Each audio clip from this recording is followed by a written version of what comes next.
Hello, space junkies, and welcome to episode 95 of What a Piece of Junk, a Star Wars podcast here on the Fandom Podcast Network. I am your amiable host, Scott Butman, and joining me tonight is my original Wookiee co pilot, our very own Dave Phil Cloney, Mr. Miracle himself, the gooey chewy man of 1,000 nicknames. It's Nathan Miracle. Nathan, how's it going? It's go. My womp rats. You let all my womp rats out, man. Yep. I I'm had gone. to clean up the place. I'm gone 1 week. Everything's. You invited Commander Kyle on, didn't you? Invited is a strong term. When you're the guy who writes the checks and breaks the necks, you get to sort of show up whenever you want to. Wait, you're getting paid for this? I mean, no, I'm not getting paid for this. Speaking of getting paid, we're going to be discussing Star Wars Andor and how somebody out there in the galaxy at that moment in time was getting paid serious bank to the tune of 80 million credits. And that somebody was, if not directly himself, but friends of one Rael Luthen. Very nice payday. Of course, we got to take out about 30,000 for Andor himself, and whatever he decided to spend on Dr. Quadpaw's starship. Right. I'm sure other people got little cuts, but it seems like not everybody knows what's going on with everybody else, even within that own little cell of proto-rebels. Are they rebels if Let's it's just not say, quite a rebellion yet? let's say they're partisans, because we know that term gets used by Saw Gerrera and friends in Rogue One, and partisans got used in Episode 7 of Andor, The Announcement. That's true. Yes, so let's call them partisans. So not even everybody within that group of partisans knows what's going on with everybody else in that group of partisans. So who knows how exactly that money's being split up, but we do know that it is going to maybe not good causes, but causes that Luthen supports. Causes that oppose the progress of the Empire. Some of which you may find politically far afield, you might say. Yes. Although if you were that guy, Coloma, Tacoma. you might be Colma, thank you. You might be less surprised than you think when you finally get around to talking to Mon Mothma about how different her political views are now. Yes. Staunch supporter of the Empire, Mon Mothma is, at least as far as the Empire knows. Annoying in that she wants to do all these humanitarian things, but she'd never actually openly oppose us. Yes. Right? Some might say our overconfidence is our weakness. And others might say our faith in our friends is ours. And yet others might say that the easiest way to steal from us is to just walk in like you own the place, because we're overconfident, you see. Which is essentially what Mothma's doing. Stealing, not necessarily in a financial sense or an illegal sense, but making sure that certain things happen in certain ways that aren't necessarily in the Empire's best interests. So, Nathan, you weren't able to join us for the immediate prior episode there. Before we jump into the questions about Episode 7, what were your thoughts about the ultimate episode of the heist plan, or the robbery plan, if you will, where we saw the culmination of all that scheming to take the Imperial payroll from Aldhani? I have to say, I had a bit of mismatch of expectations here. So I don't think that the episode was bad necessarily, but I was expecting something like Ocean's 11, where they sneak in, they get the goods, they get out, and nobody knows that they're there until all of a sudden they see, hey, there goes our payroll flying away. And we had no clue that any of this was happening. And it turned out, no, the plan was basically sneak in far enough to get to the guy in charge and basically rob him. It was very known what was going on. Yeah. It was almost ye old smash and grab. Mm-hmm. Yeah, which is just not what I was expecting from what we had seen before. They talked about how to blend in, and we should be walking this way so that nobody knows that we're not Imperials. And one thing that really caught me by surprise is Andor had that conversation about how, oh, we should switch sides so that our guns are pointed out.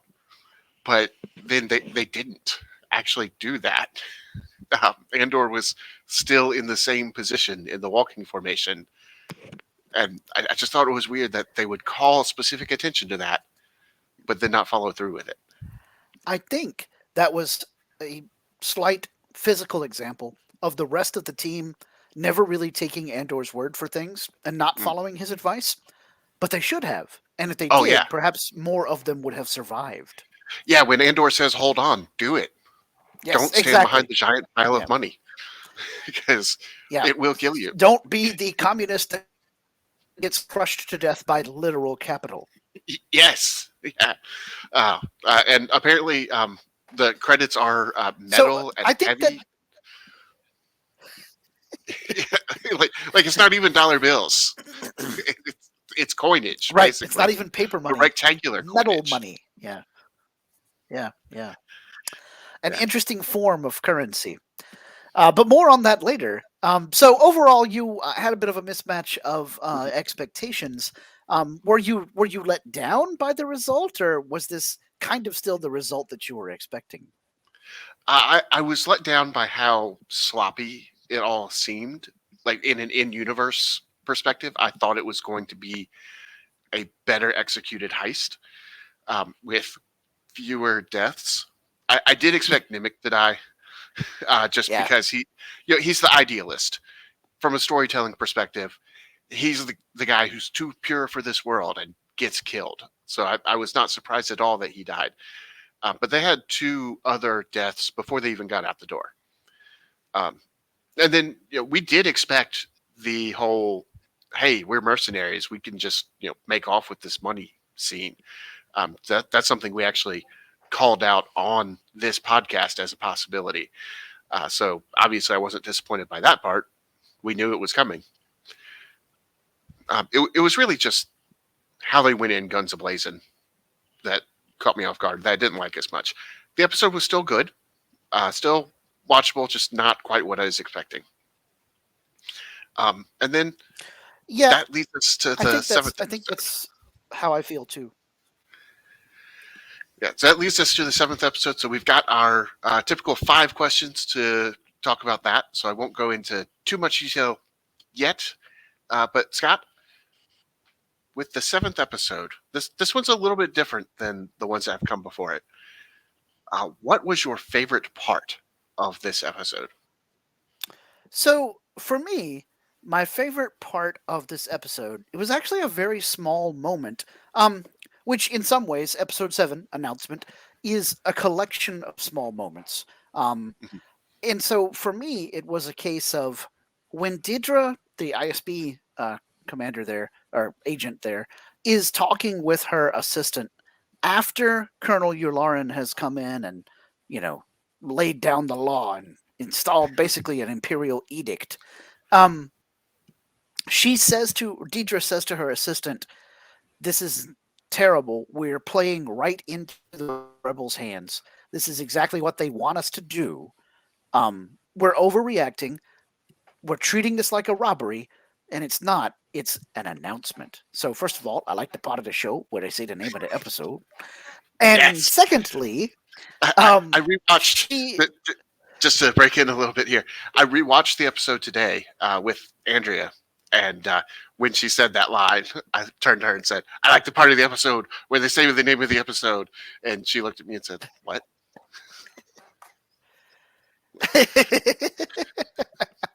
For those don't who, worry like about it. Andrea, don't get that joke, it's an old Family Guy reference where Peter Griffin is at a movie theater and someone in the film says the title of the film, and he points at the screen and goes, "I like the part of the movie where they say the name of the movie." Anyway. Yeah. Anyway, so when she says that, not only was I like, "Oh, she's totally right. They're overstepping their bounds. the more you tighten your grip, the more star systems will slip through your fingers. And then even within this own episode, Luthen was very happy with the way that the Empire was reacting, because that's what he was trying to do. He was fomenting. There's fermenting going out there. They're fomenting discord. Very What nice. was your Yes. favorite part, Nathan? So my favorite part of this episode, and I wasn't huge on this episode because I felt like it was a lot of telling us things and not showing us things until the final scene. So the final scene, we have Cassian Andor walking along a beach. He's set up a new life on this warm planet where everything's easy. And then all of a sudden, sand troopers, shore troopers, start chasing after these other people who are dressed a little bit like him, who look a little bit like him, enough so that the shore troopers mistake Cassian to be one of these people who did something. I don't know, spray painted a imperial symbol or Yeah. something. Graffiti or whatever. Yeah. It's not clear, but it can't be something all that major. They're just running along the beach, and they catch him. Cassian, that is, because Cassian's not trying to get away. He hasn't done anything, but they think he has, and they don't give him any due process of law, because this isn't the United States where you have due process of law. This is an imperial, it's not resisting arrest, it's resisting judgment. Like Right. you don't get to put in a plea of not guilty. You are just assumed guilty, and 6 years for All suspects are guilty. Otherwise, they wouldn't be suspects now, would they? exactly. Yeah. And ironically, Cassian's own actions on Aldani led to this crime being punishable by 6 years in prison instead of 6 months. So in a sense, he did end up getting hoisted by his own petard, so to speak. His uppance has come. But he didn't do this crime, and he didn't have any opportunity to show his innocence. And that, to me, was a great example of showing us the oppression that the Empire brings. Because we've seen them blow up planets before, but as Nimic pointed out, it's really easy to hide behind 40 atrocities. The really big stuff, it's easy to say, oh yeah, no, they deserved it for whatever reasons. The Empire has laid down this law, but it's really the small things, the individual people getting put in jail for no reason and with no recourse for explaining their own actions. That's where the really insidious oppression comes in. Right, right. I think I also really enjoyed how they showed that there was no moment for Cassian to defend himself at the court, but prior to that, um, when the K2 unit holds him up there next to the wall and just kept saying "hang, Hang. hang, Hang. hang," it's a little funny at first because obviously the droid has misinterpreted the figure of speech Take from it the very short. literally. Yeah. But then you stop for a second and realize how terrifying it is for Cassian, because how did Cassian's father die? Oh yeah. He Also, was hanged hang. by Imperials. Yeah. And so that's why he lets out that scream. There's that moment where he's just like, ah, right? Which, of course, is an emotional reaction that makes sense if you know his family history, but it gives the shore trooper much more evidence to be like, wow, see, he was completely and totally unhinged because obviously he's guilty. That's why he's reacting this way. Never mind that it was about previous trauma. So, Yes. Yeah. yeah, perfect level of bureaucratic fascist villainy. In a major political statement by Star Wars in this day and age, because Cassian's being punished for being the wrong person in the wrong place at the wrong time, but yet then you're going to have people, and people online have been pointing this out as part of the discourse around this episode. Well, he was guilty of a crime. He helped Mhm. rob this Imperial base, but yet he was doing it, quote unquote, for the right reasons. So I mean, it's making all of us as Star Wars fans decide whether we're Javier or Valjean. because Oh if he yeah. was stealing bread, he was breaking the law. But how are we going to react to a society that put Cassian in that position and then basically tried to crush him under its, in this case, mechanized infantry boot? Yeah, and bringing up the parallel there in Les Mis, it was 5 years because of what you did. The rest because you tried to run. Yeah. Yep. It's not. It's not even what you did that is the problem. It's the fact that you felt like you were innocent. The fact that you tried to defend yourself. That's that's what we're getting you for. Yeah. That you had the you had the temerity to oppose us. Okay, Yeah. so moving on to question 2. Nathan, what did you dislike the most about this episode? Well, I kind of touched on this already. It's the idea of they're telling us things and not showing us things. And we've talked about this a little bit before with the ISB agents and their meetings that they go to and how they banter back and forth. And that's a bunch of talk. And we don't really see them doing things. We see them talking about things and putting together reports and all of this sort of thing. And they did it again. They did it Yes. more this episode. Um, and yeah, we got a little bit of movement on, the one ISB agent thinks that our main ISB agent Dedra is uh, getting out of her lane, so to speak. But she pointed out, "Oh no, you didn't tell me to stop. You told me to be careful. It's a slight different, technically different, the best kind of different." Yeah. but Yes. but still, it was a bunch of, oh yes, we've got hard verifiable data now to show that these things are linked. Ooh, yay. Yeah. More reports. Yes. I realize it's realistic that this is how intelligence agencies actually would work in real life, but Star Wars isn't real life. I don't Yeah. necessarily want Yeah. all of that. Uh, I did think it was interesting um, in a sort of way that, um, and I am blanking on his name right now, but the guy who got fired, um, Syril. Syril, he ended up in the most bureaucratic of jobs, and they're Yes. even talking about how, yeah, it actually reminds me of something from Empire Strikes Back, where they took a big risk at the beginning of the film because Han Solo tells Luke Skywalker, "This is really boring. It, like, I'm going back to base because what's happening out here is super boring." And they're doing a similar thing here, where they're telling they're telling him, "Ah, yes, you might think that there are more glamorous places like weights and measurements, Weights and measurement. Yes. What? but Oh we've man. got you on fuel purity. That's where the real excitement is." I'm like, uh huh, yeah, People like like to make comparisons between Star Wars and Warhammer 40K, and I do it often myself, right?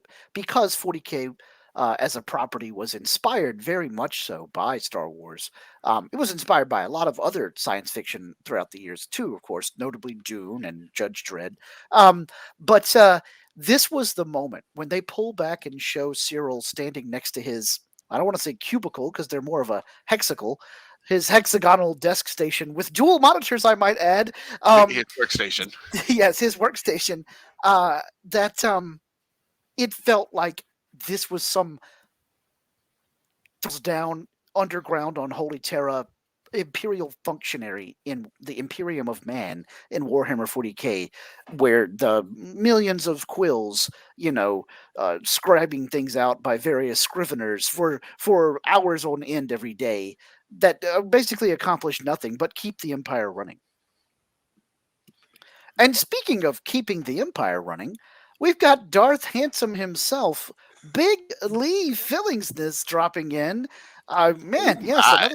another ship pulling out of hyperspace here to dock with the drunken Gungan. I am very sorry I'm late there, gentlemen. It's been a crazy weekend. I mean, I probably have the best excuses ever. I had 3 films premiere, and I filmed 3 other scenes, or filmed 3 scenes in 3 other movies. Awesome. So yeah, Wow. running like a crazy man. Yeah. All Well, that. welcome aboard. And I'm sure you had to put up with an audit of the hyperspace lane to Ord Mantell. Pretty close. The construction between Rochester and Minneapolis was pretty horrible today. But yeah, I did. I don't know if we've done that yet, but I love the name drop of Ormentel. We haven't actually got there yet, so you're Okay. right on time. We're heading into the whole connections to other parts of the Star Wars galaxy discussion. So welcome aboard. But we'll pause the questions for a moment because Lee, we haven't had a chance to talk to you about the previous episodes of Andor yet. What are your thoughts so far about the show as a whole? I'm thinking this is a really good slow burn.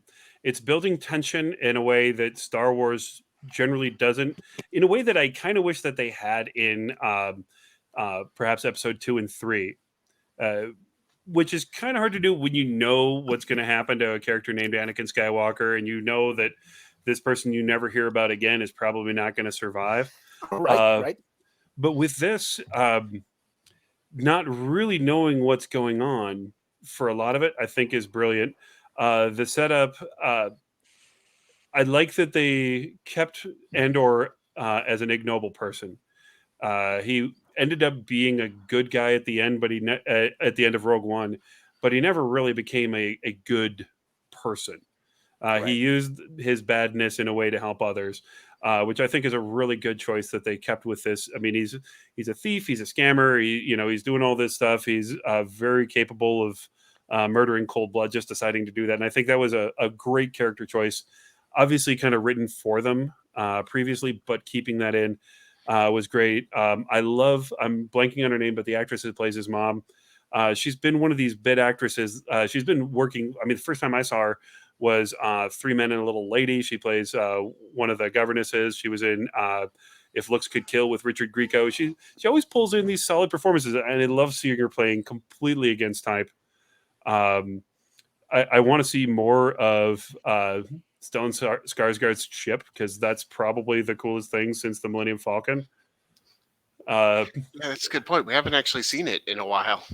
Yeah, and just overall, having almost a Tinker Tailor Soldier Spy narrative instead of a simple handoff, like everywhere that somebody else would have made a simpler show, they're doing something unique in the Star Wars universe, and that's respecting the intelligence of the audience. And I love Star Wars, but they haven't given us something this cerebral ever, really. No, yeah, ever. Yeah. Nathan was talking about how it's very much against type for Star Wars. Mm-hmm. Your mileage may vary as to whether you think that's the greatest thing since, a lightsaber that slices bread, or the worst thing since, the destruction of the Razor Crest. Okay, so we'll do question 1 and 2 for you real quick, Lee. What did you like most about episode 7 of Andor? It's kind of a weird one, but I like how it was about the story and not about him really until the end. We don't have a lot that's just his, but I really like that. And the way that they included him as just a victim of circumstance, instead of like, he didn't get caught doing anything really. He got away with it literally. Yeah. But I thought that was amazing. Least favorite, the whatchamacallit, the apparatchik guy that got fired from corporate security. Syril. Yeah. So, I want a little bit less enigmatic of what he's feeling. I mean, we get a good sense of what he's after in that first episode. He's like, there's been a murder, sir. Got to find it. Like, you believe it. And then you kind of get the browbeating from his mom, but you don't really understand what is happening to him in the records department. And is he finding his place? Is he getting lost in there? And it's, oddly enough, another one of the things that I really appreciated about it is his part in that story reminds me of Franz Kafka's book Metamorphoses, which is basically about the insanity of bureaucracy, which I was not expecting to see. And before that, he's basically playing Javert from Victor Hugo's Les Miserables. And like that they're pulling from this in such great ways, but like I don't know where they're going with him, and I'm not seeing a breadcrumb, and that could be intentionally enigmatic, and I might be eating my words on that because I do like surprises. I love that I don't know where this is going. Yeah. And I think it's brilliant. Yeah. So what's great is I don't think you knew this, but just before you came on, we were making comparisons to Les Mis. Sweet. Yep. Yeah. We were absolutely talking about Javert just a few minutes ago. So, yoo-hoo! We're on the right wavelength, and congrats to Star Wars Andor writers, because, if that's what you're going for, we are definitely picking up what you're putting down. And not making Andor Valjean. I mean, he's not really doing it for good purposes. He's not at heart a decent person. Nope. He doesn't have that moment with Monsieur Bienvenu. He's really his own character in this, and he just happens to have a Javert after him. So, yeah. But I love that I'm in a group of guys that make that recognition. So, yeah, he doesn't claim to be an angel. He just happens to be on the side of the angels when it comes to the rebels. Right. Yeah, totally. I didn't get a chance to answer question 2 just yet because Lee dropped out of hyperspace there. So for me, the thing that I liked the least, the thing I disliked about this episode was the scene with the shore trooper chasing the ruffians or whatever. I wanted to know what they had done, because I feel like we never, I couldn't at least put together what crime they were guilty of doing. I think it would have lent more weight to the Empire is overreacting part of the story if we found out that they had, as Nathan suggested, done some graffiti, right? And then they get sent to jail for 6 years for spray painting something, a la Sabine Wren in Rebels, right? Yeah, that was the part I liked the least. I almost feel though that that's an excellent story for another one. That for the purposes of Andor, though, I kind of like the fact that he's being thrown in jail and he has no idea why. Yeah, like, he has the charges, but he doesn't even know what that's about. He just knows that they had anti-imperial speech. Right. Can I throw one other thing that I just liked in there? Sure. Her friend from school. Yeah. Why couldn't he have been Garm Bel Iblis? Oh, that would have been so cool. Yeah.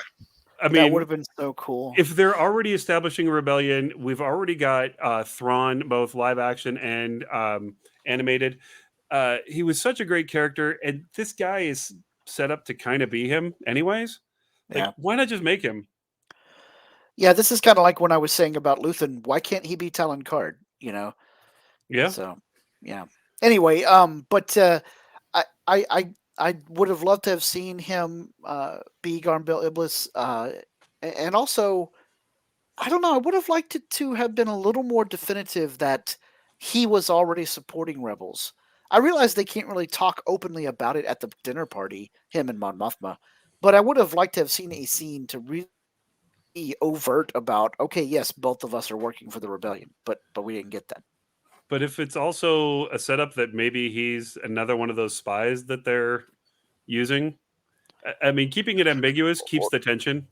Yeah. Or it could be that he is with Forrest Whitaker's Saul Guerrera's crew. Yeah. Saul Guerrera's group. Deceptions. Lies. It's a rare moment for me that I remember the actor's name first. I know. Good job. But if he's with them, then there is some tension between Mothma and Saul Guerrera's group as to how they should be rebelling. So maybe that's what the tension between them will end up being. Is that, yes, I'm helping you move this money, but I'm moving it to places that you personally think are too far afield. Right. Okay, on to question number 3. What connections did you draw to the rest of the Star Wars galaxy? Lee, what connections did you draw from episode 7? Can I have a moment? Because I just came from a fight practice and my brain needs to reset. Okay, Sorry. Yeah, sure. Go for it. Appreciate it. Nathan, what What connections did you draw to the rest of the Star Wars galaxy? All right. Well, there were a few obvious ones. Obviously, shore troopers. We Yep. saw them first in Rogue One, and we see them here again, and they are near a shore, which I think is cool. It lends credence to the idea that shore troopers have done something to earn kind of an easy assignment, because All right. this place definitely seems like, yeah, we're technically troopers, but we're on easy street here. We're chasing down low level offenders. We're not fighting with the 501st or anything. Can I But just say, in my head, I just heard John Williams' version of "I'll be ready." They are the Baywatch troopers. Yes. They're the Yep. Baywatch troopers. Baywatch troopers. Yep. That's it. No longer shore troopers. I hope Baywatch there's a troopers. Captain Buchanan. That's all I need. Captain Mitch Buchanan, baby. So the other parallels were mostly with the ISB. We have Wolf Yularen, who I did not realize was Wolf Yularen the first time I watched it, because I didn't have closed caption on or anything, and I just completely missed the fact that it was Yularen. It was only later that I went back and looked at it and realized, oh wait, we know this guy. Which I believe makes Yularen the guy who has appeared on screen in the most character who has appeared on screen in the most Star Wars stories. I mean, assuming that we're not counting Anakin / Vader. Yeah. Let me one say character. of B team, minor characters. I mean, I Mon think- Mothma just moved to the B+ team. Yeah. I think even counting the A team, so to speak, it's very rare, because Yularen was in Clone Wars, he was in Rebels, he was in this, he was in A New Hope. Mm-hmm. I'm trying to think if he was in Bad Batch or not. I think we may have heard his voice at some point. Yeah. He was in the final 7 episodes of Clone Wars, but I don't think he made Bad Batch. Yeah. Well, I mean, he was in a lot of episodes of Clone Wars. Yeah. That'd be an interesting statistic. he I'll was- have to look that up and see if we can find out for next episode. Yeah. But he is very much ISB at this point, which Yeah. he's not in the Clone Wars. He's Right. An admiral there. In the Republic, not even Imperial. Not in the Empire. So something along the way caused him to switch from I am officer man to I am intelligence man. Yep. For me, a big connection to the rest of the Star Wars galaxy were the Viper droids, the modified probe droids that were helping chase down the, ne'er-do-wells that the shore troopers were chasing on that Naoma? Anyway, whatever the beach planet was. I'm like, oh, hey, I recognize those droids. And then, of course, the K2 units were there with controlling the civilians, or in this case, apprehending Casian. Hang. I thought for just the briefest of moments that was going to be K2SO. And it still might, actually. It could be, but he does have the wrong type of paint. Yeah. On the underside of his arm. Of course. Although Cassian Cassian just paints him. Yeah. I'm trying to think if there were any other major. Well, of course, we saw a Star Destroyer cruising into atmosphere on Aldhani. So that was a nice bix blazingly. Oh, okay, wait, this is a Star Wars show. Look, there's a Star Destroyer. And then we saw some stormtroopers as Bix went to visit Coruscant. I got a little confused. Let me take a little rabbit trail here, or a Jackson trail here, for a moment about Bix. Obviously, she went to Coruscant to talk to Vel and tell her, don't call me again, and make sure you go kill Cassian, without saying it in that many words. But later, I thought that was Clea that she was talking to. I thought it was Bix. I thought it was the shop handler. What's his name? Stellan Skarsgård's associate. I thought she was the cutout for him. I'll be honest, I wasn't sure. So let me see if I can find that out. If it was Luthen's assistant, she was pretty well changing her appearance I mean, hey, maybe that was her whole goal. I mean, Yeah, Yeah, Luthen himself changes his appearance pretty well yeah, yeah. from scene to scene. So if she was incognito, it worked really well for me because I was going to point out that when Cassian goes to see Bix later on, Bix has like a wound, and that wasn't yeah. obvious during the whole thing on Coruscant. So maybe you're right. Maybe that was Luthen's assistant, but I didn't know that Vel knew Luthen's assistant. Well, she knew So Luthen, and yeah, when we see Vel, she is obviously not just a rough and tumble freedom fighter. You know, she's right. wearing those clothes, looking that good. You know, she's somebody higher up. Can I also say how nice it is to see somebody blonde in Star Wars? Yeah, yeah, that was I mean, cool. other than Luke, and he really got kind of dishwater. We haven't had blondes in Star Wars, so Yeah, she's like the third one. right. Um, I often want to see in the Star Wars Marvel comics in the new millennium here. There's a Princess Leia series that they do that's set between A New Hope and Empire Strikes Back, and Princess Leia has like a blonde girl bodyguard who's an X-wing pilot. I'd like to see her make that character make an appearance in a live action show. I can't remember the character's name, but yeah, it's very much wow, she's really blonde, which, like Lee said, hardly ever happens in Star Wars. Um, anyway, so well, if it is Luthen's assistant and not Bix that goes to meet with Vel, then that answers my question about the whole injury on her face. But I just thought it might be her because obviously she is a contact for Luthen. Because she and Luthen had spoken many times before, because that's how Cassian knew that Bix had a contact to buy stuff for, Yeah, nefarious purposes. but Um, his direct contact with her was off world in a different persona. that's true. Like, and I love his spycraft and hers as well, because you see like little things. One of the things that I learned about it when I was kind of reading up and actually learning how to do it is use analog solutions for digital problems.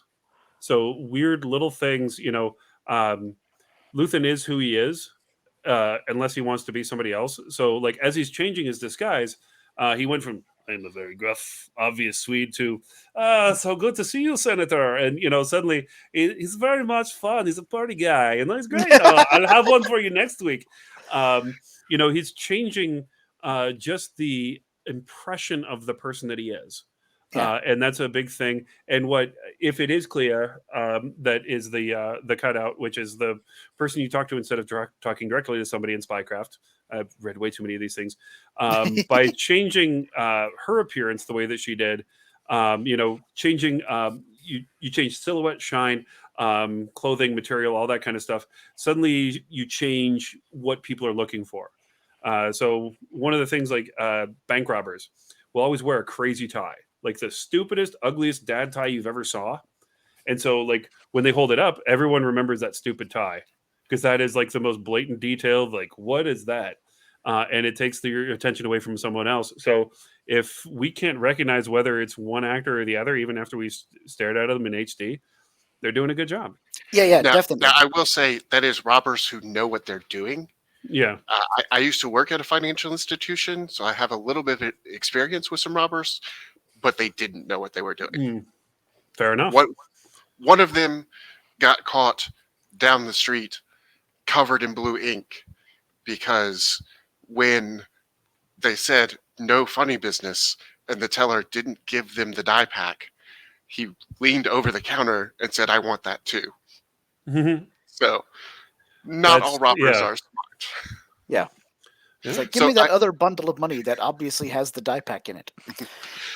so I just went back and rewatched that scene to see if I could figure out who that was, and incredibly unhelpfully, the closed caption does not specify. And I'm already not all that good with recognizing faces. So as far as I can tell, it is somebody. It is indeed somebody. Yeah. It may or may not be somebody that we knew. I got the impression the first time I watched it that this was a whole new character who just is a contact that we hadn't seen before. And maybe you're right. Yeah, it could be a whole different person. So, but like I said, I'm bad with faces. So could be somebody we know too. Yeah, yeah. Okay, well, anyway, those were my connections for the rest of the Star Wars galaxy. And I've Lee, finally remembered mine. yeah, what you got? That we have a specific moment in time referenced when when Clem Andor gets hung. These are still clone troopers under the command of an Imperial officer, which we now know from the Bad Batch was a very short period of time that they were still in service. So we can now reference that's about between 18 and 19 BBY, or 17 and 18 BBY. Yeah. So we've got that kind of cool moment in there. And also, I think it's the premiere of live action Clone Troopers in armor because they were all digital in the prequels. Oh, yeah, good Oh, point. yeah. Good point. Yeah. There was also the little line that we need to tighten our fists. Hmm. The more you tighten your grasp, talking, the more star systems will slip through your fingers. Yep, absolutely. You know, earlier in this production of Andor, there's an episode of What a Piece of Junk where we're talking about how the Empire seems to be doing such a really good job of controlling everything at the beginning of this story. And Mhm. then we're like, I wonder what it is that makes them, you know, obviously overreact and start going crazy and oppressing people too much, which foments the rebellion big time. Well, I think we found it. This Aldani heist goes well for the rebellion, Mhm. and the Empire overreacts. Yeah. And can I just say how amazing it is that our ISB characters that we start rooting for Dedra, even though we know she's the one that's gonna like when she's squaring off against her coworker. We're like, yeah, he's a dumbass. He doesn't know what he's doing. Like, yeah, go to Right? Dedra, Yeah. in the rebellion, and Yeah. even their commanding officer is crazy good. Like, he's not mustache twirling. He's coming off like a professor. He's like, interesting. What's your thesis? And Yeah. he's like trying to get this. I mean, it's we no longer have just these mustache twirlers. We've got good bad guys, and we kind of see where Giancarlo Esposito's character comes from.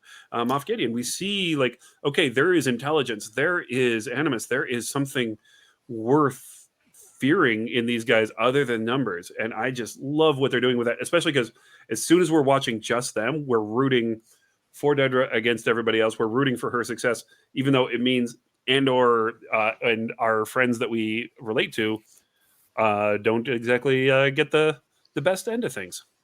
Yeah, it's like they, other than a few of the people way up at top who are twirling their mustaches or, tinting their fingers and being all, yes, the power of the dark side. The people who are the functionaries in the Empire, like the scribes I was talking about earlier with Syril's job at Fuel Purity Bureau Department thingy, they're just regular people trying to do their jobs. Some of them even think that they're doing the right thing to bring order to a chaotic galaxy. Well, and how about Dedra's assistant? Like, I'm not leaving till you're leaving. Like, he's burning the midnight oil. Yeah. He's being a good coworker. He's being a good friend.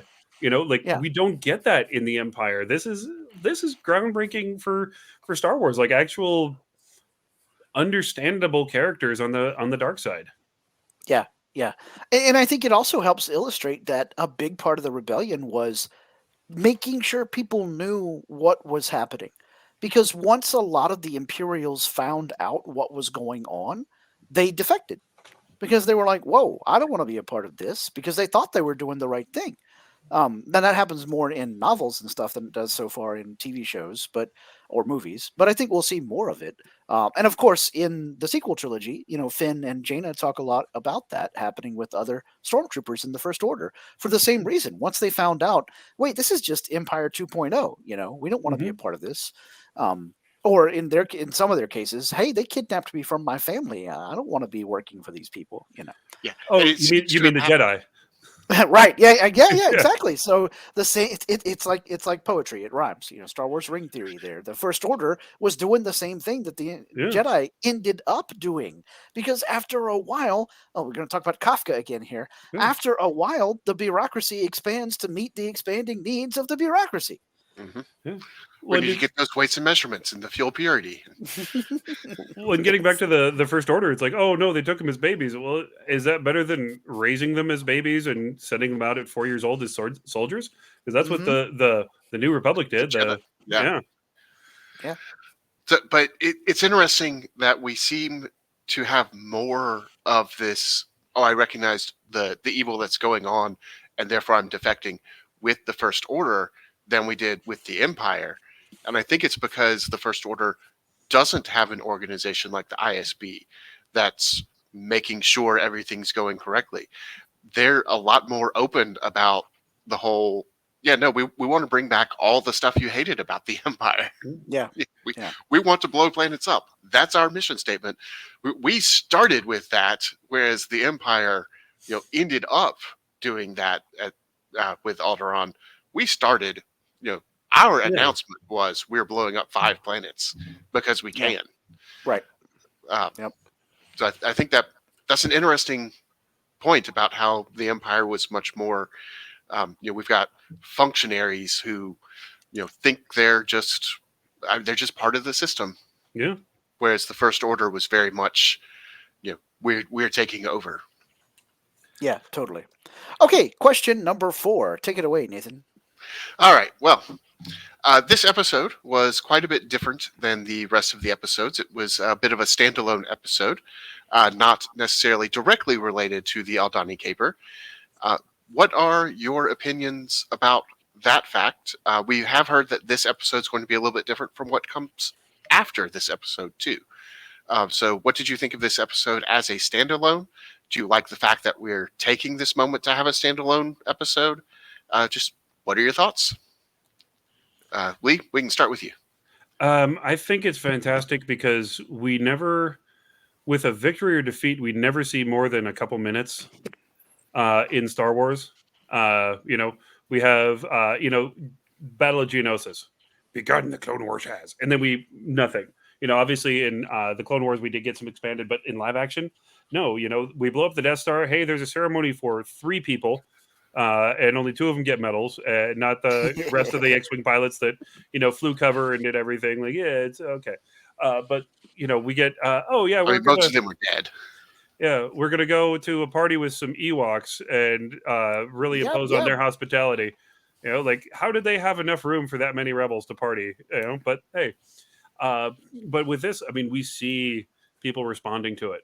We see, Fiona Shaw, I'm blanking on her name again, but Andor's mom is suddenly enlivened because it's this incident that lets her know something's wrong. Something is rotten in the state of Denmark, to steal from Shakespeare, since we're being all literary this week. But Colleen, her name is Colleen. Yes, thank you very much. But the way that she's energized by this and recognizing what's wrong and seeing it, and we see little bits here and there. We saw it at the end of the last episode, but the ways that this is a moment, and I won't harp on it too much, but being from Minneapolis and what happened here 2 years ago, seeing how that was an incident that incited a lot of people, myself included, that lived a comfortable life to, stand up and say and do things that they wouldn't normally do. That we have this moment that it didn't take the destruction of Alderaan, that it didn't take all these other things. It's like, oh, I can affect change. I have a voice. I can, these things, and it was to Andor. Yes, it was a heist, but for, what the rebellion is doing, they're trying to fund the rebellion. So it has a different layer to it. And we're seeing what it means to people.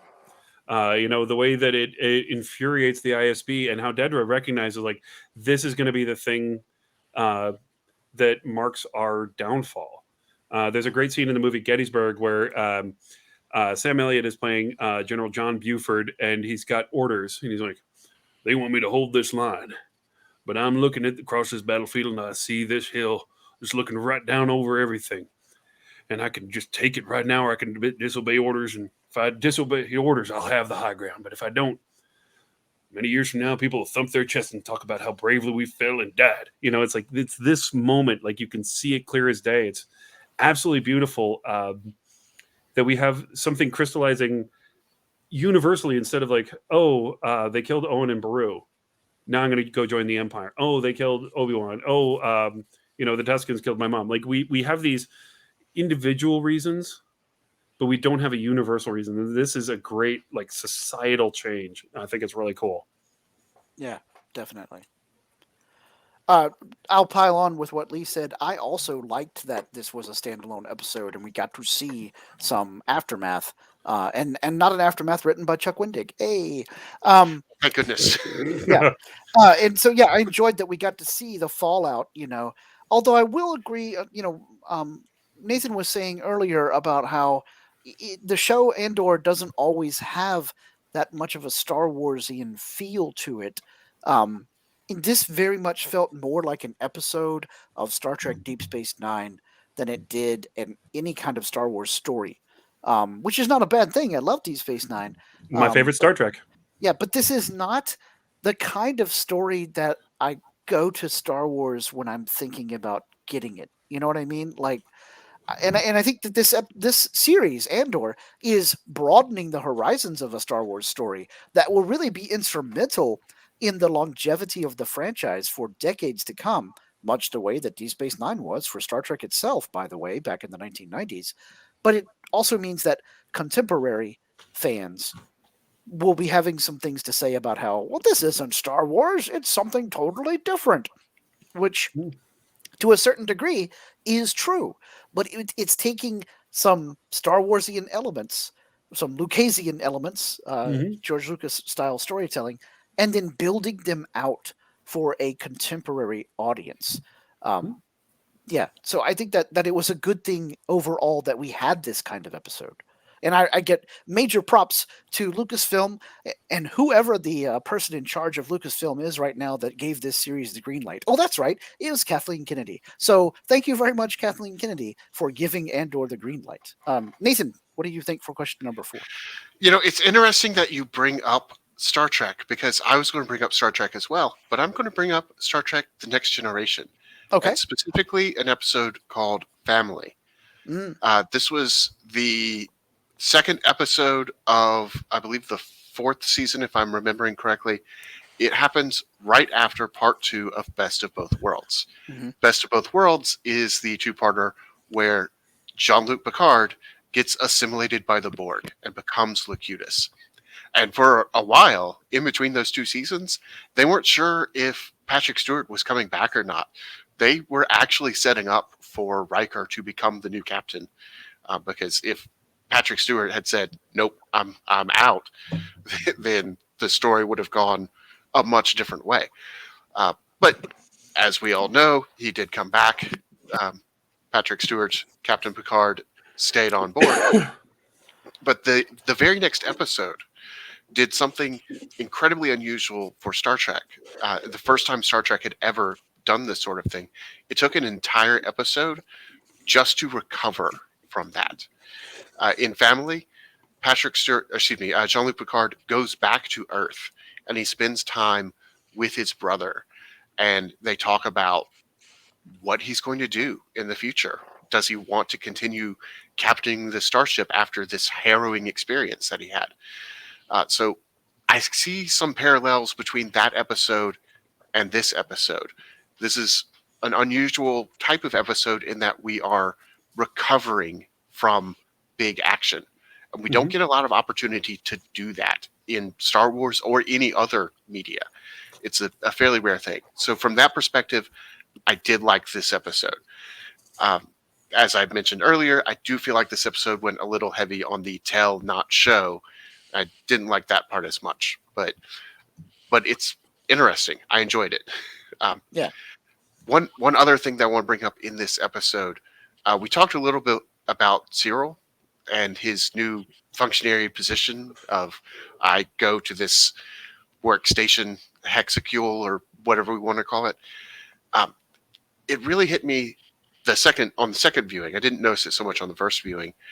The reason why his mother tells him off about the outfit, the uniform that he had tailored, she says, "Do you think they really want individuals there?"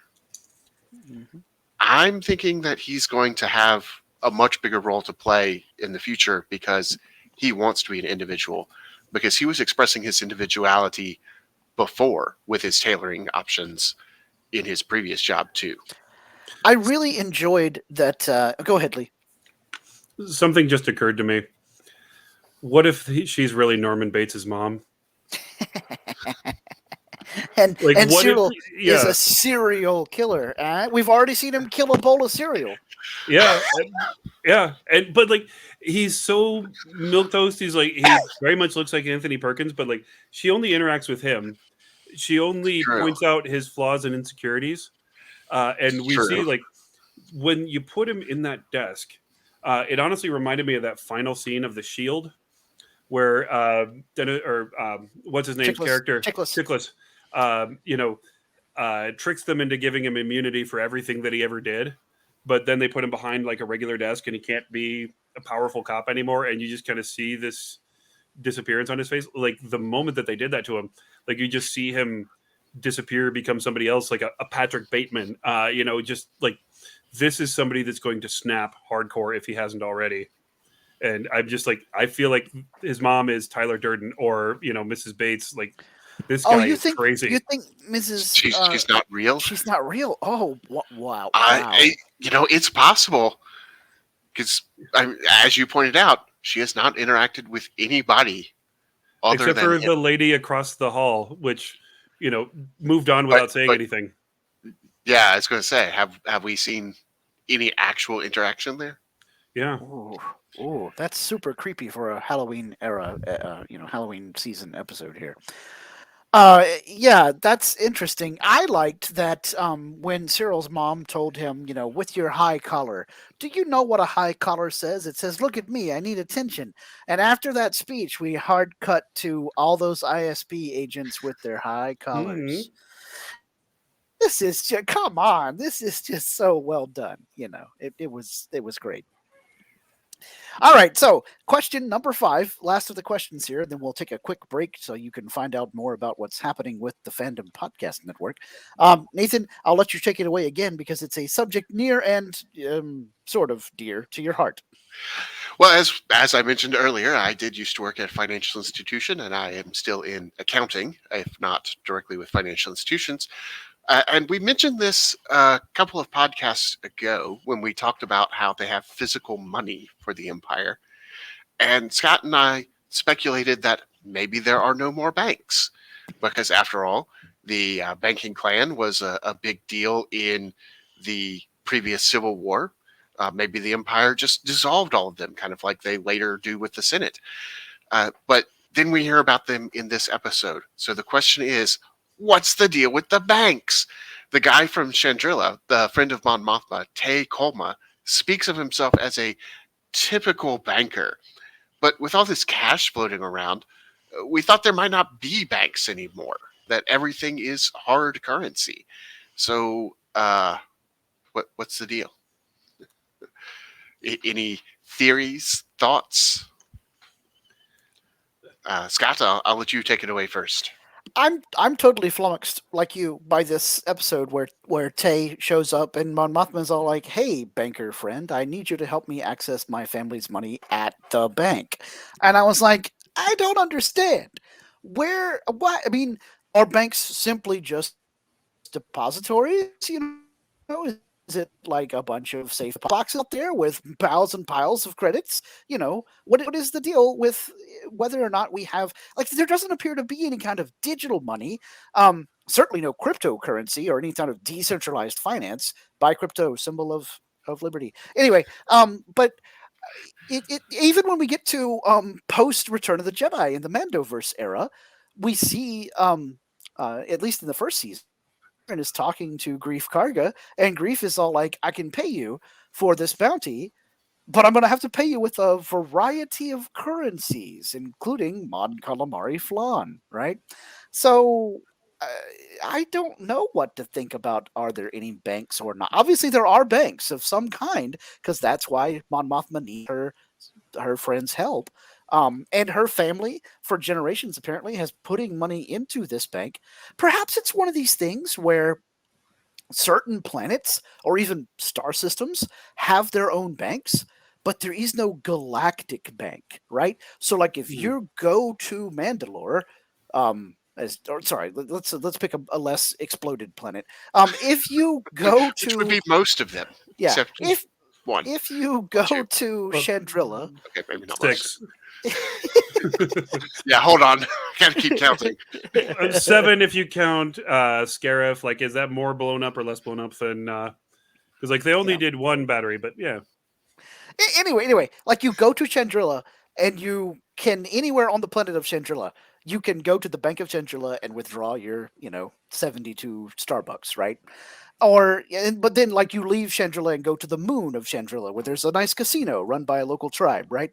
So you can go ahead and withdraw your 72 Starbucks on the moon of Chandrilla, and maybe even on a planet in the Chandrillan star system. But once you leave there, you've got Chandrillan Starbucks, and you can turn them in somewhere for Imperial credits, or you can just go somewhere that still accepts Chandrillan Starbucks, right? But there is no like Bank of the Empire, so that like if you go to Chandrilla, like everyone respects Imperial credits, but if you're gonna pay with Imperial credits, you better have those pieces of metal in your hand so that you can hand them over to someone to pay for it. I think it also could count as a matter of confidence. Hmm. Um, we're in America. We're in a different situation with banking because we have gone digital. We've moved away from a gold standard, but we have other countries that use the dollar as their not security. What's the word I'm looking for, Nathan? But Backing. they, yeah. So like they use that to like stabilize their currency. By having just gone through a huge war and all the other things, whether it's conquest, freedom fighting, whatever happened to these planets that are now officially part of the empire, having physical currency available, say yes, there is money instead of theoretical currency available, which even in a digital form, currency is just an agreement of value between two parties. It's not, once we got away from gold, I mean, there's no intrinsic value to a $5 bill, especially since we don't have a gold standard. But by having something physically exists, there is a certain level of confidence and security in that. And a monetary expression has always been an expression of power. And it's an expression, I mean, you have during the Revolutionary War, you had revolutionary stuff. When you go off base in the military, you get certain chits. You get you change certain types of money, all sorts of different things. When Ireland was occupied, they had two different currencies going on there, and you had to use weird ones when you left Northern Ireland. I forget the name of it, but they actually had an episode of Dairy Girls where they couldn't find the purse that had all the money that they could use in the rest of Ireland. So I think it's one of the many ways, and we're seeing this throughout the show, of expressions of security when it's not there, and ways that also by having hard currency, you have a less traceable way to fund things.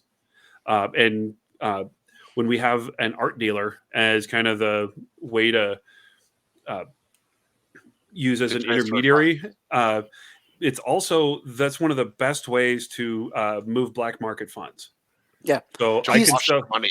yeah, yes. Luthen is defense, but he's got a room full of NFTs. yeah. Yeah. Well, and if you think about it, like I can take a piece of art, I can take, Superman issue 1.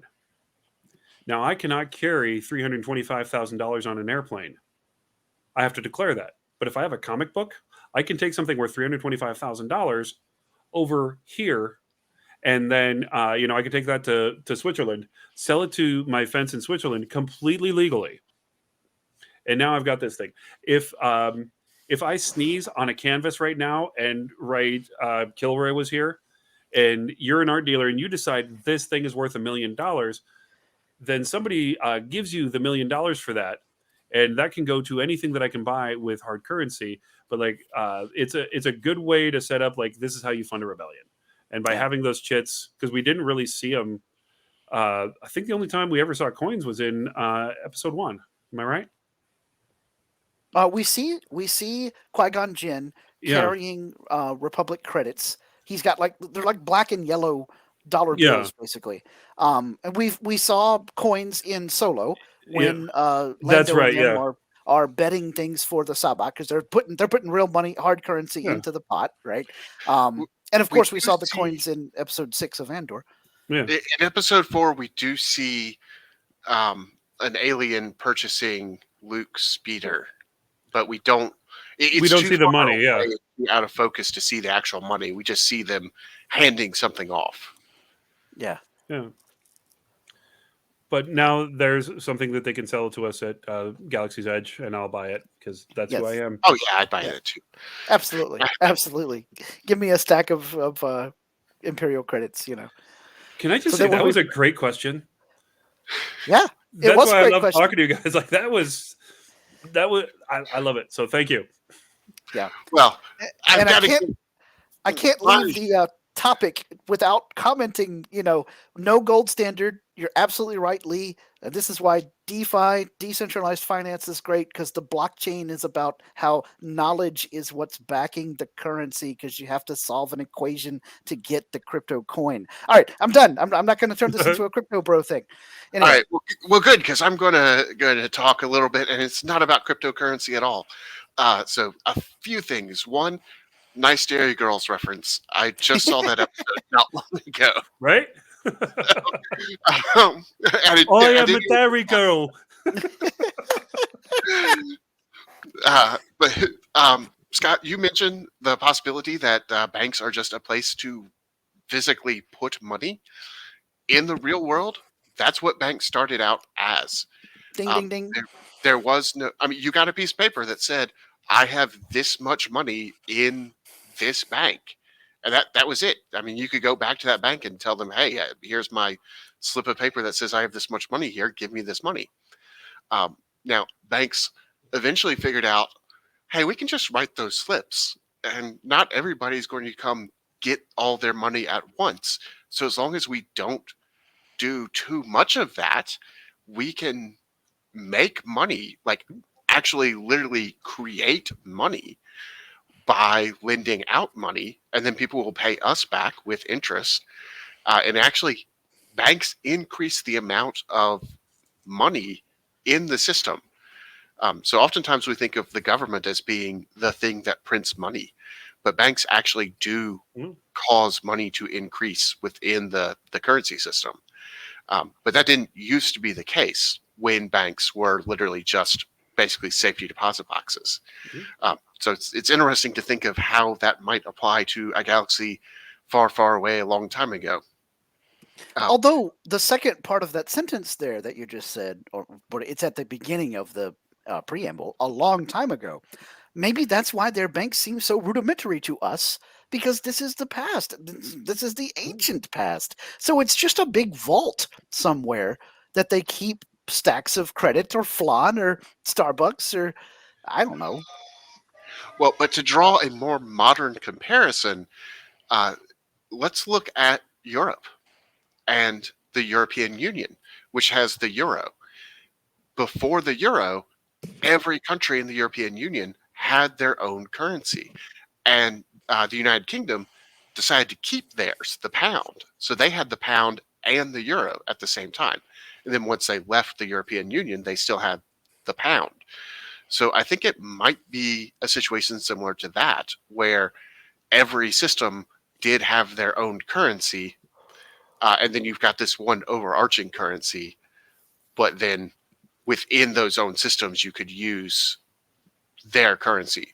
So maybe the Bank of Colma, just deals with Chandril and Chad or whatever their currency is called. Can I make another just astounding reference to finance, which I know is why everyone listens to What a Piece of Junk is Star Wars podcast? Obviously. The fact that the Nevada Gaming Commission requires every casino to have enough money on hand to pay out every bet every night, and we don't require our banks to. We hold casinos to a higher standard than our banks. There is a minimum amount that banks must have. So that they do actually have to have enough capital to cover a certain amount of their deposits. But it's not 100%. Yeah, which it is for the casino. Yeah. Right. And the casinos still make a little bit of money, I think. I've heard that it's a way to make a little bit of money. Yeah. Just a tiny bit. So why you should never All go right. to a casino. You know you're going to lose money because otherwise the casinos wouldn't stay in business. Yep. The house always wins. The house does. In the long always run, win. they do.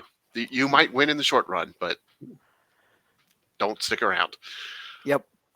Well, but speaking of sticking around, we hope you guys will stick around the Fandom Podcast Network because we've got a bunch of really cool podcasts out there for you to listen to on a variety of topics. And now we'll take a short break so you can find out exactly what those are. Thank you for listening. We hope you're enjoying this podcast. Here are the other great shows on the Fandom Podcast Network. Culture Clash, where we discuss the latest in entertainment and pop culture. Blooded Kings, our show covering the entire Highlander universe. Couch Potato Theater, we celebrate our favorite movies. And Time Warp, our Fandom Flashback show discussing a year in movies and our favorite retro movie, TV, and pop culture topics. Good Evening, discussing all things Alfred Hitchcock. Hair Metal Podcast, we cover the rock metal music of the 80s and early 90s. Type 40, a Doctor Who podcast, discussing the time-traveling Doctor Who universe. Lethal Mullet, an action film podcast covering the 80s, 90s, and beyond. Also, check out the Lethal Mullet Network for more great podcasts. What a Piece of Junk, our Star Wars podcast. Making Treks, a Star Trek podcast with a deep dive into the final frontier. The Fandom Show, our Fandom Podcast Network live YouTube show discussing the hottest topics in fandom. The True Believers MCU podcast, discussing the Marvel Cinematic and Television Universe. Union Federation, our Star Trek and the Orville Show. And we're proud to welcome the BQN Network to the Fandom Podcast Network. Please visit our friends on the BQN Network, a Star Trek Universe podcast that also includes your favorite topics, movies, history, superheroes, and more. You can find the Fandom Podcast Network on YouTube. The Fandom Podcast Network is also on all major podcast platforms. The Fandom Podcast Network audio master feed is on Podbean at fpnet.podbean.com. You can find the Fandom Podcast Network on Facebook, Twitter, and Instagram. You can email us at fandompodcastnetwork@gmail.com. Thank you so much for listening, and remember, respect others and enjoy your fandom.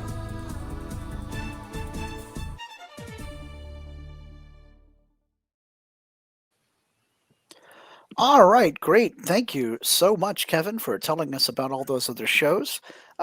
And so we don't want to keep this episode going too much longer because we had an awesome financial discussion there. But we do have a little bit of Star Wars news to talk about as we are all basking in the glow of the gritty thriller that is Star Wars Andor. We've got 2 more Star Wars shows coming up to Disney Plus in the very, very near future. In fact, one of them might already be out by the time that y'all listen to this episode. And that is, of course, Star Wars Tales of the Jedi, a new animated Star Wars show coming to Disney Plus on October the 25th. And then also, Star Wars The Bad Batch Season 2 is coming very soon to Disney Plus. Nathan, as our very own Dave Phil Cloney, I know that you're super excited about this return to form for Star Wars animation. So, what do you have to say about things coming up in the animated realm? I'm very excited, as you mentioned, because Dave Filoni wrote not 1, not 2, not 3, not 4, but 5 of the 6 episodes for Tales of the Jedi. And I think that bodes very well for that series. What I'm even more excited about is looking at the list of voice actors. We have Ashley Eckstein, we have Corey Burton as Count Dooku, we have Ian McDiarmid as Darth Sidious, Liam Neeson as the voice of Qui-Gon Jinn, we have T.C. Carson as Mace Windu, Matt Lantern as Anakin Skywalker, James Arnold Taylor as Obi-Wan Kenobi, and of course, D. Bradley Baker, my favorite voice actor himself, returning as Captain Rex. And if you don't recognize all those names, that's okay, because I don't expect you to recognize all the voice actors ever. But those were all the people who voiced those characters in the Clone Wars. So we should be getting some stellar voice acting, recognizable voices, and that excites me a whole lot. We've talked about this a little bit before. I'm more excited about the Count Dooku stories than I am the Ahsoka stories, simply because I feel like there's more to explore in those stories. But I'm excited for all 6 episodes. Of course, the other story that we have is the Bad Batch.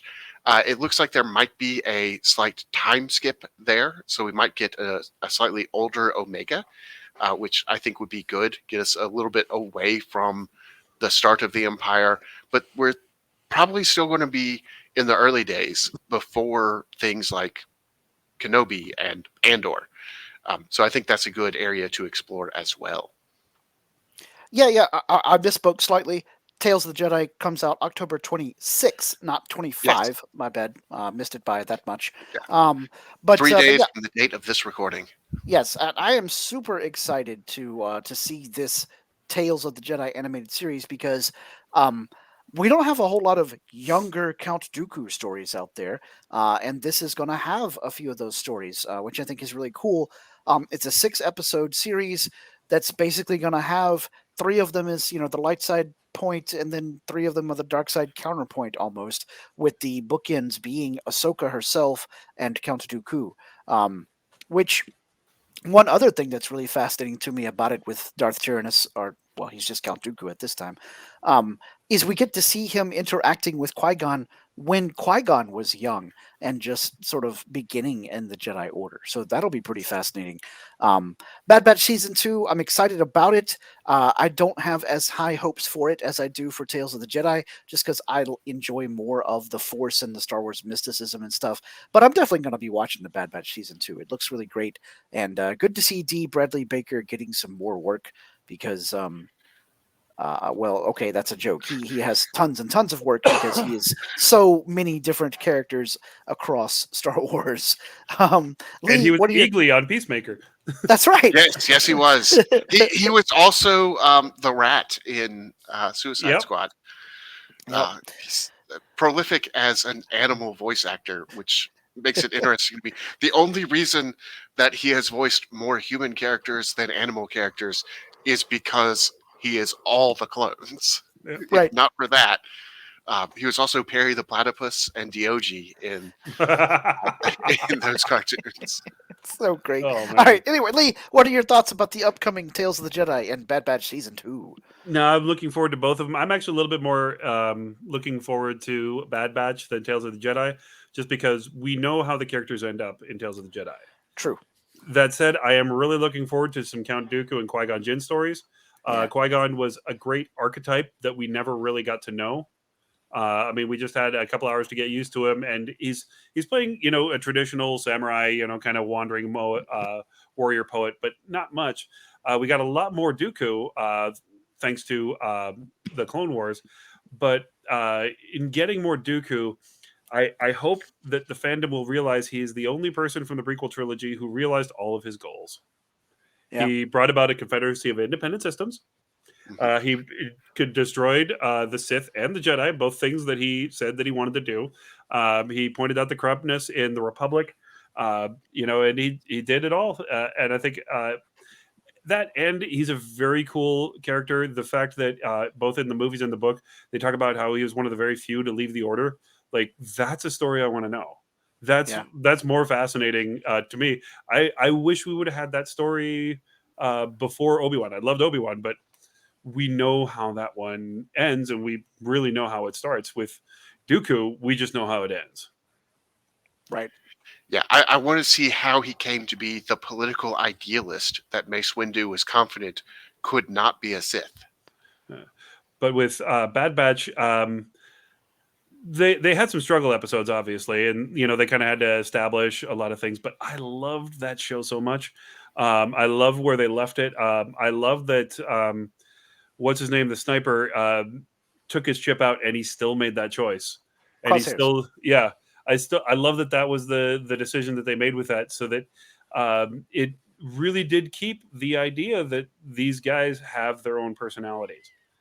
Because we've got Clone Force 99, obviously, comes in on the side of good, and all the other clones, well, they had their memory messed with, and they did this, and now we see that these guys actually have animus and personality and the ability to not just have behavioral tricks, but completely different opinions. And I thought that was really cool. The setup. I really want to know what they're doing at Mount Tantus. I'm hoping that sort of weaves into some of the narrative that we get later on with Mandalorian and Boba Fett. I think that there's a ways to expand this story in fun and creative ways through Bad Batch. Just that behind the scenes, the amount of time that we can spend with them, and then the amount of time that they can spend just leaving a place and going somewhere else. I think we can get a better place in Star Wars fandom with this than we have, or in the Star Wars lore, especially this interbellum period. I think it's going to be great. So fingers crossed they don't mess it up. Yeah. I'm very excited about that. All right, well, this episode's getting pretty long in the tooth, so we won't keep you guys too much longer, but we do want to do Derek's favorite part of the show, even though he's not here this week, and that is, what Star Wars t-shirt are you wearing? Nathan, what Star Wars t-shirt are you wearing this week? Well, in honor of knowing that the Bad Batch is coming back and that Captain Rex will be, he might be in that, but we know he's going to be in Tales of the Jedi, I am wearing my Captain Rex t-shirt with all of the tally marks on the shoulder here and the blue shoulder spalder. It's super comfortable shirt. Highly recommend getting one of those from Ashley Eckstein's website. And it's one of my favorites. Yeah, cool beans. I helped my wife, my beautiful bride, and I cleaned up my in-laws' house part of the day today so that they could finally get their fireplace rocking and rolling again, since, the winter is coming. No, winter has come, but not really. It's actually still autumn, but still. So I am wearing my Best Husband in the Galaxy t-shirt. Not tooting my own horn or anything like that. So she got me this as a present a few years ago, and it's got the classic crawling letters rolling across space that just says Best Husband in the Galaxy in a Star Warsian font. Lee, are you rocking some Star Wars threads, or I don't know if I have anything really worth putting on. It's getting a little chilly in here. Ooh, yeah, it's kind of nice. Yeah. I think I need to maybe lighten things up a little bit. rocking the dark saber there. Wow. Oh, nice. And, okay, now before I get too jealous about the jacket, I do have the Captain Rex jacket right behind me. And beautiful. I just found these. I don't know what's going on here, but yes, so many lightsaber hilts, so little time. Right. So, I was at Galaxy's Edge with a credit card, which was a dumb idea. Why did I do that? But somewhere, I've also, I didn't realize they were selling these, but they have the Empire and Rebellion medals. So you can either get the ones that they give to Han or the one that we see around the client's neck in episode 1 of Mandalorian. That's and awesome. I almost bought both of them, but I was mildly wise. I'm like, I'll only buy one of these $30 things instead of 2, but it's good. Just get right here on my shelf next to all my lightsaber hilts, and did the build a saber thing. Oh no, look at that one. Sweet. Oh yeah, I love that tooth on the end of it. Yeah, and so yep, and wow. I just yep. All right, Scott, we need to plan a heist. We do. I mean, you didn't hear that. Lee. I just want to, before you guys do that, remind you of my skill set. It was all Scott's idea. Yeah, Scott. Bye, man. Right. Yes, indeed. Yeah. No, my heist would be, making enough crypto plays so that I can just go buy my own lightsaber hilts, like he did at Galaxy's Edge. Yeah, that's probably a better idea. Then I can steal them from you. That's not as far to go. I mean, wait a minute. Nothing. Problem solved, Scott. You hire somebody with a particular skill set to make sure that you're safe. There you go. Yeah. See? Look Wait, at this. no, don't do that. Bad idea. Bad idea. Yeah. And you make sure that you buy 2 of everything, so I don't have to steal them from you. Yes, totally. But you'll be a crypto billionaire. It's fine. Yeah, I'll be rolling in the dough. Well, metaphorically speaking, I'll be rolling in the quintessential quantum equations and whatnot. Anyway, if B.0. Oh. yes, if you guys out there want your own cool Star Wars What a Piece of Junk shirt or mouse pad or coffee mug or anything like that for any of the Fandom Podcast Network shows, please check out our store over on tpublic.com. Just search up Fandom Podcast Network in the search bar. And you can also find the podcast out there on the internet at the master feed, which is at fpnet.podbean.com, or just look for FPNet on the Podbean app. We're awful. We're also awful. No, we're great on Apple Podcasts, Stitcher, Podbean, Spotify, iHeartRadio, and of course Google Play. Check us out on Facebook. Derek runs the What a Piece of Junk, a Star Wars podcast Facebook group.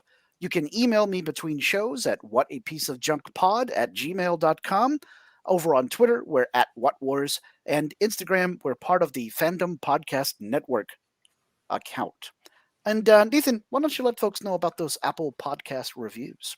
Oh, well, we love to get Apple Podcast reviews. It lets us know how we're doing. So please be honest. Leave however many stars you think we deserve. But we really love the 5-star reviews because that helps other people find us and let us know, or lets everybody know where we are. And also, given the recent events, we are passing the PORD, which makes it a class 1 offense to leave anything other than 5 stars. So if you want to spend 6 years in Imperial jail, leave us a 5-star review. I almost forgot something crazy. It's a crossover thing, but the judge in that scene at the end was played by Beatty Edney, who was Heather in the original Highlander movie. That was my other forgotten thing. So I'm like, I knew the voice, and I'm like, I can't. And so, you know how they're stupid with the credits now, like it'll start. So like I had to pause it and like get it right at the moment. But yeah. It's Beatty Edney. So it's the first thing I've seen her in since Highlander. That's amazing. Impressive. I was so disappointed that the emergency powers was not PORG. I just knew they were going to go for it and call it the Porg Bill, but they didn't. I mean, all I could hear was Director Krennic. We were this close. We were on the verge of greatness. Yeah, so good. Anyway, all right. Well, Lee, you want to drop any hints about upcoming projects or whatnot on the podcast? People looking for you out there? Yeah, Kevin and I are kind of working on a new slate of shows for Blood of Kings, our Highlander podcast. We've got a few people coming on. We're actually guesting on somebody else's podcast here in a couple weeks. Don't want to say anything until it's official. I've learned that lesson. But if I can toot my own horn for a moment, I did just have 3 films premiere this weekend. And I was an actor in 2 of them. I did props for 2 of them, and I did stunts for 2 of them. And in these movies were such notable actors as Tom Cavanaugh, who is Dr. Harrison Wells on Flash. He was also JD's brother on Scrubs. He was Ed in Ed. Several other things. Frank Mulkey, who his career goes all the way back to Dukes of Hazzard. He's just been in like everything, Twin Peaks, you name it. I was in a movie with him. Frank Wally, who to me is always going to be Brad from Pulp Fiction. So I now have a film connection to Pulp Fiction, which is really cool. And I'm blanking on the 4th. Oh, Jeremy Davies, who was Upham in Saving Private Ryan, but also Dickie Bennett in season 2 of Justified, which is still my favorite season of television ever. I got to work with in films with these guys, and I got to interact with them a little bit. I didn't have scenes with all of them, but I've been grinding at the film stuff and seeing this stuff come in, and now it's like I can finally send stuff to my mom like, oh, I think I saw that guy in something, instead of like, oh, look at you and your friends making movies. Just, when you what do you want to be when you grow up? But it's really cool, and I got to see some fights for the first time. I was a little nervous about them, and they looked amazing. Some of my best stuff that I've ever seen on screen, and it's because the actors sold it, because the directors and the photographers sold it. It was just a very cool night. And in between those, I filmed for 3 other movies while watching those premieres of last week. So your boy is tired. And everybody, I'm sorry. That's why I was late for the podcast. They were even being nice to me by pushing the time back. So my apologies and thanks to you, gentlemen. And thank you for letting me talk about my accomplishments. Of course, and Lee, don't leave us hanging. What are the titles of these films? Bitcon, Sins of the Father, and The Hand That Feeds. Bitcon is actually available at Walmart right now. The Hand That Feeds will be distributed soon, and I believe there's going to be a digital link. I want to say Amazon or Roku for Sins of the Father, but I'm not sure. But Bitcon you can definitely get right now. I have seen it at a Walmart. So. Excellent. Good times. Good times. We'll have to check it out. All right, great. Well, as always, we want to thank everyone for listening to this episode. Please hit us up on social media to let us know what we can do differently, your thoughts, your ideas, your suggestions, or reviews, whatever we can do to help make the podcast more enjoyable for you guys, because this is why we do it. Please always remember to respect each other and always respect each other's fandom. All right, Nathan, punch it.